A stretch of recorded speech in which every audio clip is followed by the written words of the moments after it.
Generative AI is really shaking things up in modern medicine. It promises this incredible future of super efficient, personalized care. But with that kind of power comes some pretty significant risks.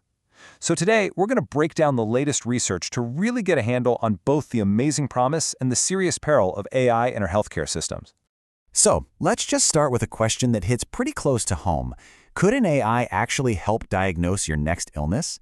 I know it sounds like something straight out of science fiction, but it's a very real question that experts are tackling right now. Okay, so before we can really understand its role in medicine, we've got to get on the same page about what this technology actually is. Yeah, this is the same kind of AI that can whip up a stunning piece of art from just a few words, but trust me, its skills go way, way deeper than that. A simple way to think about generative AI is like this. It's a super powerful pattern finder. It sifts through massive, and I mean massive, amounts of data, like millions of medical scans or doctor's notes, and it gets so good at seeing the underlying patterns that it can actually start creating brand new, totally original content that follows those same rules. Now, when it comes to healthcare, this tech really splits into two main camps. On one hand, you've got the text experts, the LLMs, which can help a doctor draft notes or even explain a complex diagnosis to a patient in simple terms. And on the other hand, you have the visual specialists, which can help a radiologist analyze incredibly detailed scans, like MRIs, to spot things the human eye might just miss. So when you take those two abilities and put them to work, you start to see what looks like a full-blown healthcare revolution. Let's really dig into the incredible potential here. I mean, the list of what this could do is just, wow, it's mind-boggling. We're talking about AI helping to design new life-saving drugs in a fraction of the time. Or, get this, helping diagnose a super rare disease that has had human doctors scratching their heads for years. And on a day-to-day basis, it could tackle the mountains of paperwork, freeing up doctors and nurses, and even be used to help train the next generation of medical pros. And look, this isn't just some far-off dream. Early studies are already showing some really tangible benefits. For doctors, this can mean an AI automatically transcribing and summarizing a patient visit, which means, more actual face-to-face time with their patients. For us, the patients, it could mean getting complex medical info explained in a way we can actually understand, so we can be way more involved in our own care. And that really gets to the core of what everyone's aiming for here.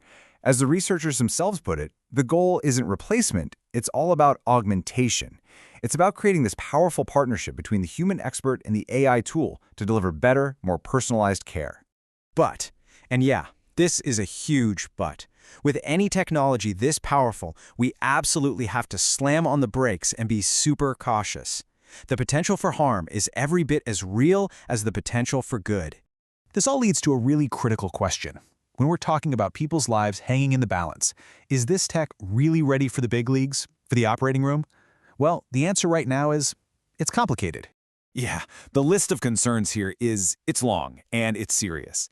Accuracy is absolutely everything. A so-called AI hallucination where the AI just makes something up but says it with 100% confidence in a hospital, that could be catastrophic. Then there's the problem of bias. If the data the AI learns from isn't diverse enough, its advice could be less accurate for whole groups of people. And of course, you have the massive, massive concerns around patient privacy and keeping our most sensitive data secure. This table right here lays it out perfectly. The promise versus the peril, side by side. Sure, using AI to read an MRI sounds amazing. The flip side? An algorithm with a hidden bias could lead to a totally wrong diagnosis. Automating all that paperwork could save a ton of time, but one little error could become a permanent and dangerous part of someone's medical record. It's this constant, high-stakes balancing act. So here's the bottom line, and it's super important to remember. We are in the very early days of all this. The research is exciting, for sure, but it's also preliminary. Every single one of these applications has to go through incredibly rigorous testing and validation before it can be safely let anywhere near a real patient. Okay, so we've got this amazing promise, but also these huge risks. How in the world do we move forward responsibly? Well, the consensus seems to be pointing toward one central idea. And this, right here, is probably the single most important thing to take away from all of this. The experts are all saying the same thing. This is not about replacing doctors or nurses. The goal is to create a powerful new partner, a tool that can boost their skills and free them up to focus on what humans do best, caring for patients. And to build that partnership, to do it right, there's a pretty clear roadmap we have to follow.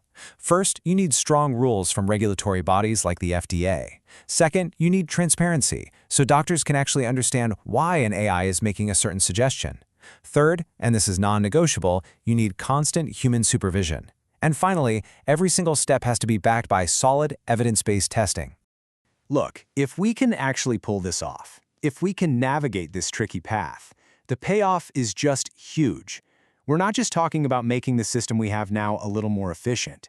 We're talking about a fundamental shift toward healthcare that's more proactive, more precise, and more focused on you, the patient, than ever before. But that leaves us with one last really thorny question to chew on. As this AI becomes a real partner in our healthcare, when something goes wrong, and eventually it will, who's on the hook? The doctor, the hospital that bought the software, the tech company that built the AI in the first place? Figuring that out might just be the next great challenge.